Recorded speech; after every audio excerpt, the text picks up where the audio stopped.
আসসালামু আলাইকুম, সবাই কেমন আছেন? আশা করি সবাই ভালো আছেন। আজকের এই ভিডিওতে দেখাবো আপনার মোবাইলের ব্যাটারি কখনো নষ্ট হবে না এবং আপনার মোবাইলের ব্যাটারিতে চার্জ থাকবে দ্বিগুণ। আপনার মোবাইলে কোনো অ্যাপস চালান তাহলে তাও আপনার চার্জ টিকে থাকবে। শুধুমাত্র একটা সেটিংস অন করবেন। তো এই জন্য প্রথমে চলে যাবেন সেটিংসে আসার পর এখানে চার্জ বারে ক্লিক করে দিবেন। চার্জ বারে ক্লিক করার পর আপনি এখানে লিখবেন BATTRY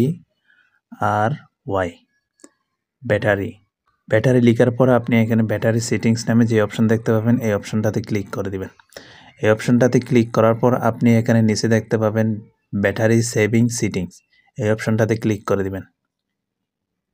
এই অপশনটাতে ক্লিক করার পর আপনি এখানে নিচে দেখতে পাবেন ব্যাটারি সেভার, এই অপশনটাতে ক্লিক করে দিবেন। এই অপশনটাতে ক্লিক করার পর আপনি এখানে ব্যাটারি সেভার নামে যে অপশনটা রয়েছে এই অপশনটাকে অন করে দিবেন। এটা অন করে দিলে আপনার মোবাইলের ব্যাটারি চার্জ থাকবে দ্বিগুণ। এরকম গুরুত্বপূর্ণ ভিডিও পাওয়ার জন্য আমার চ্যানেলটাকে সাবস্ক্রাইব করে এবং ভিডিওতে একটা লাইক দিয়ে সাথে থাকবেন।